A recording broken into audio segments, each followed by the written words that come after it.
Hello दोस्तों, आपका स्वागत है हमारे यूट्यूब चैनल में। देखिए, इसमें हम किरण पब्लिकेशन की जो मैथ्स की बुक आती है उसका परसेंटेज चैप्टर का चल रहा है। अभी इसमें टाइप 7 है और टाइप 7 का भी हमने ये पार्ट 5 बनाया हुआ है, जिसमें कि 21 से लेकर 25 तक के क्वेश्चंस रहेंगे। तो चलिए क्वेश्चंस देखते हैं क्या क्या है।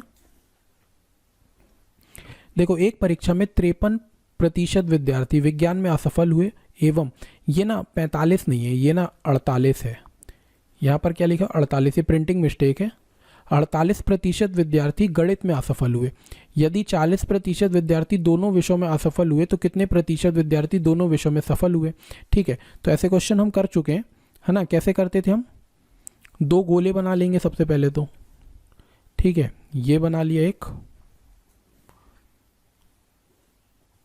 ठीक है, अब देखो, हम मान लेते हैं ये वाला गोला है, जो ये क्या है हमारे विज्ञान का है। ठीक है, किसका है? साइंस का। ठीक है, और ये वाला है किसका? मैथ्स का। तो अब क्वेश्चन में क्या बोल रहा है? 53% विद्यार्थी ऐसे हैं जो विज्ञान में असफल हुए।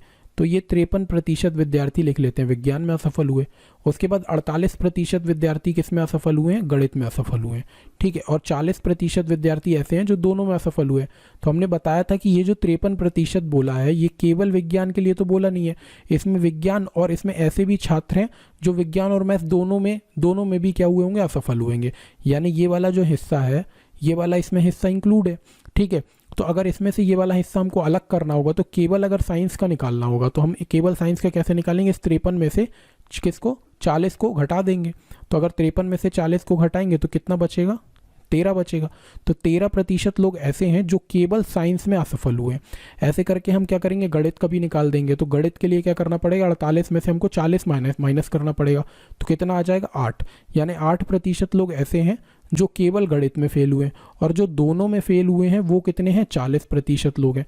तो अगर हम इन तीनों को जोड़ देंगे तो हमको टोटल असफल कैंडिडेट पता चल जाएंगे। ठीक है, तो इसको जोड़ लेते हैं अपन। तो कितना हो जाएगा? देखो, 40 और ये हो गया 50, 50, 60 और 61। यानी कि 61 लोग ऐसे हैं जो किसी न किसी में क्या हुए हैं? फेल हुए हैं। मतलब 61% लोग ऐसे हैं जो किसी न किसी सब्जेक्ट में फेल हुए हैं। ठीक है, तो हमको क्या बताना है? तो कितने प्रतिशत विद्यार्थी जो दोनों विषय में सफल हुए होंगे? तो सफल कितने हो जाएंगे? इसको हम 100 से माइनस कर देंगे तो वो सफल कैंडिडेट हमको पता चल जाएगा। तो यहाँ से कितना आ जाएगा? ये हो गया 9 और ये 3, यानी 39% लोग ऐसे हैं जो क्या हुए होंगे? सफल। यानी सेकेंड वाला ऑप्शन सही हो जाएगा। चलिए नेक्स्ट देखते हैं। एक कक्षा में कुल विद्यार्थियों की संख्या में से लड़कियों की संख्या 83 सही 1/3% है और शेष लड़के हैं। यदि इस कक्षा में 60% लड़के और 80% लड़कियां उपस्थित हैं तो कक्षा में कुल विद्यार्थी में से कितने प्रतिशत विद्यार्थी अनुपस्थित हैं? ठीक है, तो सबसे पहले तो हम देखो लड़के और लड़कियों की संख्या निकाल लेते हैं। मान लो हमको क्या दिया? लड़कियों की संख्या कितनी है? 83 सही 1/3%। तो इसको हम क्या करते हैं ना, सबसे पहले तो फ्रैक्शन में बदल लेते हैं। 83 सही 1/3% को अगर हमको फ्रैक्शन में बदलना होगा तो कितना हो जाएगा? देखो 9 हो जाएगा। यहाँ से 3 इन दोनों का क्या करना? गुणा करना और फिर इसमें एक में जोड़ना है। ठीक है, तो ये 9 हो जाएगा। यहाँ से कितना आ जाएगा? 8 हो जाता है 24 और प्लस 1 बटे में कितना आएगा? 3, और यहाँ से परसेंटेज का साइन हटाएंगे तो कितना आ जाएगा? 100 आ जाएगा। तो ये कितना हो जाएगा? ये हो जाएगा कितना? 250 बटे में 3 और गुणा किसके साथ रहेगा? 100 के साथ। तो अगर इसको 50 से काटते हैं तो ये 2 बार में कटेगा। 50 से कितनी बार में चला जाएगा? 5 बार में। ठीक है, अब यहाँ से कितना आ जाएगा? 5 बटे में 6, 5 बटे में 6 आ गया फ्रैक्शन। यानी कि क्या बोल रहा है? कुल विद्यार्थी, हमने इसको क्या किया? हमने फ्रैक्शन में कन्वर्ट कर लिया। तो इसको हम ऐसे पढ़ सकते हैं कि टोटल विद्यार्थी कितने थे? 6 थे। ठीक है, तो 6 में से लड़कियां कितनी हैं? 5 हैं। ठीक है, तो ऐसे करके अगर हम रेशियो लिखें लड़कियों का और लड़कों का, ठीक है, तो टोटल 6 है, या अगर 5 उसमें से लड़कियां हैं तो लड़के कितने होंगे? 1 होंगे। ठीक है, अगर हमको देखो, हमको तो क्या निकालना? परसेंटेज में आंसर देना है, तो हम अपने मन से कोई भी नंबर मान सकते हैं। ठीक है, तो हम क्या करते हैं? इस लड़की को मान लेते हैं कि लड़कियां कितनी है? 500। अपने मन से 2 जीरो लगा लिया और लड़कों को भी मान लिया 100, बगल में 2 जीरो। अभी भी इनका रेशियो निकालेंगे तो रेशियो तो वही आएगा। ठीक है, तो देखो अब यहाँ पर सीधे सीधे हम क्या करते हैं? बढ़ाते हैं। यदि इस कक्षा में 60% लड़के हैं, ठीक है, लड़के 60% है, तो 100 का 60% कितना हो जाएगा? यानी 60% लड़के, ये है उपस्थित की संख्या। यानी क्या बोल रहा है? 60% और 80% लड़कियां उपस्थित हैं। ठीक है, लड़के कितने उपस्थित हैं? ये हैं प्रेजेंट, मतलब 60 लड़के प्रेजेंट हैं। और अगर इसका हम क्या निकाल लें? 500 का कितना निकाल लेते हैं अपन? 80% निकाल लेते हैं। 500 का 80% निकालेंगे तो वो क्या हो जाएगा उपस्थित, इसका 500 का 80% कितना आ जाएगा 40 और ये 400, यानी 400 लड़कियां उपस्थित हैं और 60 लड़के उपस्थित हैं। हमसे पूछा है तो कुल कक्षा में कुल विद्यार्थियों में से कितने प्रतिशत विद्यार्थी अनुपस्थित है, यानी कितने एब्सेंट है। ठीक है, तो टोटल देखो हमने क्या माना है कि 500 लड़कियां हैं और 100 लड़के हैं, टोटल कितने हो गए 600, यानी कि टोटल कितने बच्चे हो गए 600 टोटल तो बच्चे हो गए। ठीक है, और प्रेजेंट कितने हैं, मतलब जो आए हैं वो कितने आए हैं 460 आए हैं, तो एब्सेंट कितने हो गए, तो यहाँ से 140 बच्चे हैं जो वो एब्सेंट हो गए, और पूरी क्लास से इसका प्रतिशत निकालना है, यानी 600 से इसका प्रतिशत निकालना है, गुणा किससे करना है 100 का, तो 2 जीरो से तो 2 जीरो काट दो, 2 से इसको काटते हैं 3 बार में, 2 से इसको काटेंगे तो 7 बार में, और 3 से इसको काट देंगे अगर तो 3 दूनी 6, यहाँ पर 1 आया, 3 3 का कितना होता है 9, 1/3, तो 23 1/3% ऐसे बच्चे हैं जो एब्सेंट हैं। तो ये हमारा आंसर कौन सा हो जाएगा, तीसरा वाला हमारा ऑप्शन आ जाएगा। देखो इसमें ना क्या हमसे आंसर पूछ रहा है परसेंटेज में, तो परसेंटेज में पूछ रहा है ना तो अपने मन से हम कोई भी नंबर लेके इसको सॉल्व कर सकते हैं, बस क्या परसेंटेज सही निकालना चाहिए इसका। ठीक है, तो ये जो 0 0 हमने लगाया ये अपने मन से लगाया, इसका भी हम काट भी देते तो रेशियो तो वही आता। ठीक है, तो आंसर कितना आ जाएगा 23:1/3। चलिए अगला क्वेश्चन देखते हैं। एक परीक्षा में ए ने बी से 10% अधिक, बी ने सी से 20% अधिक अंक प्राप्त किए, किंतु सी ने डी से 32% कम अंक प्राप्त किए। यदि ए को सी से 272 अंक अधिक प्राप्त हुए तो बी के कुल कितने अंक प्राप्त हुए। ठीक है, तो सबका रेशियो बना लेते हैं। ठीक है, देखो सबका रेशियो बनाए तो मान लो अगर ए है, ए ने बी से, ए और बी का अगर हम रेशियो बनाए तो ए ने बी से 10% ज़्यादा पाए हैं, तो ए ने बी से, यानी कि बी अगर 100 माना है तो ये कितना लाया होगा 110 अंक लाया होगा, 10 ज़्यादा अंक लेके आया, 10% ज़्यादा। फिर उसके बाद क्या बोल रहा है, बी ने सी से, अब यहाँ पर बनाते हैं अपन किसका, बी का और सी का, बी का और सी का, है ना। तो यहाँ पर अपन ने लिखा बी का और सी का, तो क्या बोल रहा है, बी ने सी से 20% अधिक अंक प्राप्त किए, बी ने सी से 20% ज़्यादा, तो अगर ये 100 पाया होगा तो ये कितना बी हुआ होगा 120, 20 अंक ज़्यादा हो गए इसके। ठीक है, अगली बार में बोल रहा है सी ने डी से 32% कम अंक प्राप्त किए, तो फिर बना दिया सी और डी का, डी से 32% कम, तो अगर ये 100 पाया होगा तो ये इससे 32 कम पाया होगा, तो 32 कम पाया होगा तो कितने पाया होगा 68 पाया होगा। ठीक है, अब देखो इन सब का हमको क्या बनाना है, रेशियो बनाना है। सबसे पहले तो इसको काट लो जो कट रहा है, तो यहाँ से आ गया कितना 11 और 10 आ गया। इसको भी अगर काटा 0 से 0, 2 से इसको काटेंगे तो 6 बार में, 2 से इसको काटेंगे 5 बार में। ठीक है, फिर इसको भी काटो, तो इसको अपन काट देते हैं किससे, सीधे 4 से काटते हैं, तो 4 1 4, ये कितनी बार में 7 बार में 28, 4 से इसको काटेंगे तो कितना आ जाएगा 25। अब यहाँ से हमारे पास रेशियो जो आया है वो आया है A/B बराबर किसके आया है 11/10 के, ऐसे करके B/C किसके बराबर आया है 6/5 के, और C/D किसके बराबर आया है 17/25 के। अब इसमें हमको करना क्या, बराबर करना है। जैसे B यहाँ पर 10 है तो यहाँ पर भी 10 बनाना पड़ेगा, यहाँ पर 6, और जैसे यहाँ पर C 5 है तो यहाँ पर भी हमको मतलब सब कुछ बराबर करना है। तो अगर देखो हमको पहली बात तो B बराबर करना है, तो B बराबर करने के लिए अगर यहाँ 10 है और यहाँ 6 है तो हम ऐसे किस नंबर से मल्टीप्लाई करें कि ये दोनों बराबर हो जाए। तो ये दोनों बराबर करने के लिए हम क्या करते हैं, इसमें करते हैं, देखो 6 में अगर हमने 5 से मल्टीप्लाई कर दिया तो 30 हो जाएगा। ठीक है, और यहाँ पर हम किससे करते हैं 3 से, तो ये भी 30 हो गया, ये भी 30 हो गया। अब नीचे किया है तो ऊपर भी 3 से करना पड़ेगा, यहाँ पर 5 ऊपर किया है तो नीचे भी 5 से मल्टीप्लाई करना पड़ेगा। ठीक है, अब यहाँ पर कितना आ गया 25 आ गया। अब यहाँ पर C कितना है 17 है, तो यहाँ पर सीधे ये कर सकते हैं अपन कि सीधे 25 से ही कर दो गुणा। तो अगर हमने 25 से कर दिया, ठीक है, और यहाँ पर किससे कर देते हैं 17 से, तो देखो यहाँ पर 17 × 25 और यहाँ पर भी 17 × 25 अपॉन पे 25 आ गया, और यहाँ पर नीचे 17 का किया तो ऊपर भी 17 का करना पड़ेगा। और यहाँ पर देखो 6 5 और 17 आ गया, तो यहाँ पर 30 पहले से था, 17 बचा हुआ है तो 17 को और कर देते हैं, तो नीचे किया तो ऊपर भी करना पड़ेगा।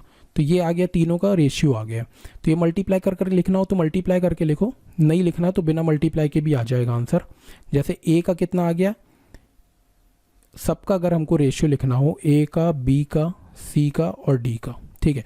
बस हमको ये देखना है कि बी के सामने अगर यहाँ पर ये है देखो, तो बी के सामने यहाँ पर भी वही चीज़ होनी चाहिए, सी के सामने जो यहाँ पर है वही चीज़ ऊपर भी सी के सामने होनी चाहिए।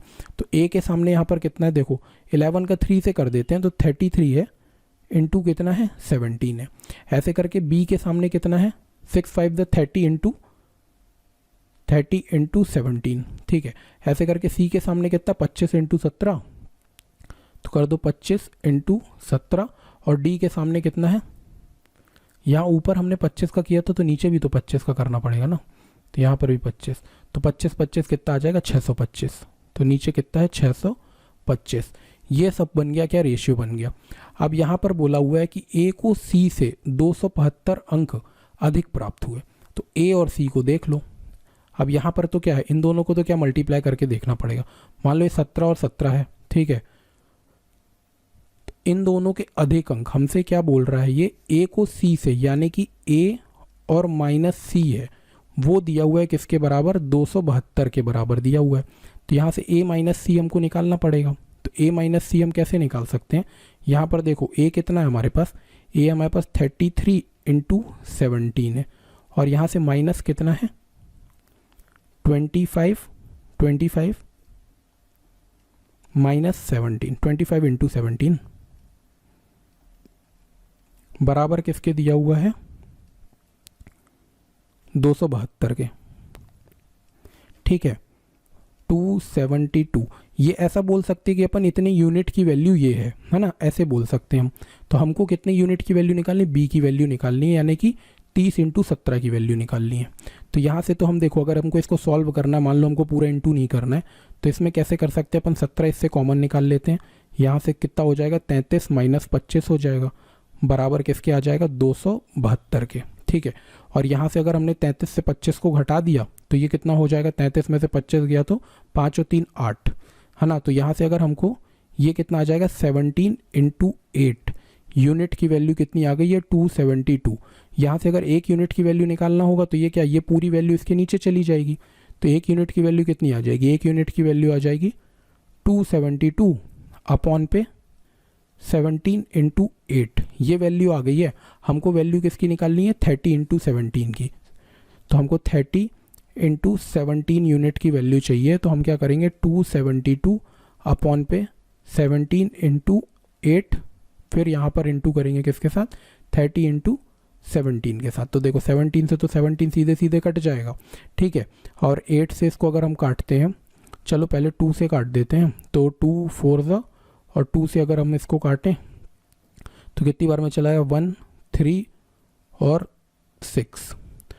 अब इसको अगर हमने 4 से काटा तो 4 से कट जाएगा सीधे सीधे, 4 3 ज़ा 12 और 4 4 ज़ा 16। तो 34 और 30 का बस मल्टीप्लाई कर दो तो आंसर आ जाएगा हमारे पास। तो ये देखो मल्टीप्लाई इसका कहाँ पर करते हैं अपन, यहाँ पर ऐसे करके कर लेते हैं, 34 इंटू 30, ये हमारा क्या होगा आंसर होगा। तो 4 3 ज़ा 12 का 2 कैरी 1 9 और 1 10, मतलब 1020 क्या होने वाला है, इसका आंसर होने वाला है। हमसे यही चीज़ पूछा था। देखो ये थोड़ा बड़ा हो गया है, इसको हमने किया क्या है मैं आपको एक बार और समझा देता हूँ। सबसे पहले तो हमने रेशियो निकाला, ये क्वेश्चन में दिया हुआ है कि बी से ए 10% बड़ा है तो 110 और 100 का रेशियो बन गया। उसके बाद सी से बी कितना है 20% बड़ा है तो 120 और 100 का बन गया। अब ये क्या है, डी से ये 32% छोटा है, ठीक है, कम है मतलब, तो 68 और 100 का रेशियो बन गया। इन दोनों को हमने काट लिया, सबको काट काट के रेशियो बना लिया। फिर जो बी के सामने है वही चीज़ ऊपर भी बनानी है, जो यहाँ सी है सी के सामने भी, इसलिए ये सारी चीज़ों को हमने मल्टीप्लाई किया। और सबको मल्टीप्लाई करते तो बड़ा नंबर बनता, हमारे पास मान लो टाइम नहीं है तो बड़ा हम मल्टीप्लाई नहीं करते। हमने क्या किया, सीधे ए माइनस सी निकाला, और ए माइनस सी निकालने के बाद उतनी यूनिट की वैल्यू निकाली, और हमको निकालना क्या था, बी की वैल्यू निकालनी थी, तो बी के लिए मल्टीप्लाई करके निकाल दिया। तो हमारा आंसर आ गया सीधे सीधे 1020। ठीक है, चलिए अगला क्वेश्चन देखते हैं। दो विद्यार्थी ए और बी किसी परीक्षा में शामिल हुए। ए को बी से 8 अंक अधिक मिले और पूर्ववर्ती का अंक उनके अंकों के योगफल का 55% था। तो ए और बी के प्राप्त अंकों का योगफल क्या होगा। ठीक है, तो देखो क्या बोल रहा है, ए और बी है, मान लेते हैं कोई ए है और बी है, तो ए और बी को हम मान लेते हैं नंबर। तो ए को अगर हम माने, ए को बी से कितने अंक ज़्यादा मिल रहे हैं, 8 अंक अधिक मिल रहे हैं, बी से 8 अंक अधिक मिल रहे हैं। तो बी को अगर हम माने x मिल रहे हैं तो ए को कितने मिल रहे होंगे, x + 8 मिल रहे होंगे। ठीक है, और उसके बाद बोल रहा है ए के ही अंक की बात कर रहा है, ठीक है, और पूर्ववर्ती के अंक ए के अंक की बात कर रहा है, उनके अंकों के योगफल का, यानी ए के अंक हैं जो, यानी कि ए के अंक कितने हैं x + 8, ए के अंक हैं जो वो उन दोनों के योगफल के, उन दोनों के योगफल, तो उन दोनों का योगफल कितना है, एक के अंक x हैं और एक के अंक कितना है x + 8 है, उन दोनों के अंकों के योगफल का 55% है। तो इसका कितना है 55%, यानी कि 55/100 है। यहाँ से ये इक्वेशन बन जाएगी हमारे पास। तो देखो यहाँ से हम निकालेंगे अगर, तो x की वैल्यू निकल आएगी। तो इसको 5 से काटते हैं, 1 और 1, इसको 5 से काटा हमने 2 और 0, 20 का यहाँ गुणा करते हैं तो कितना हो जाएगा 20x + 160 बराबर हो जाएगा किसके 11, और यहाँ पर कितना है 2x + 8 है, यहाँ पर कितना आ जाएगा 22x + 88, और यहाँ पर कितना है 20x है और प्लस 160 है। देखो 20x को उस तरफ लेके जाते हैं तो कितना हो जाएगा 22x - 20, और अगर 160 यहाँ पहले से 88 इस तरफ आ जाएगा तो 88 क्या हो जाएगा माइनस का हो जाएगा। यहाँ से बचा कितना 2x बचा, यहाँ से कितना बच जाएगा, यहाँ से बच जाएगा, ये हो गया 90, ठीक है, ये 90 हो गया, तो यहाँ पर कितना बचेगा 70, ठीक है। तो x की वैल्यू क्या होगी, 2 से इसको काट दो, कितना आ जाएगा 3 × 6 और 6 × 12, तो x = कितना आ गया 36। यानी अगर हमको नंबर पूछना हो तो ये नंबर हमारा b कितना होगा, b होगा हमारे पास 36, तो a उससे 8 ज़्यादा होगा, तो 8 ज़्यादा हो जाएगा तो कितना हो जाएगा 44 हो जाएगा, ठीक है। तो 44 और 36 हमारे पास नंबर आ गए, यानी कि a हमारे पास आ गया है कितना 44 और b कितना आ गया है 36 आ गया है।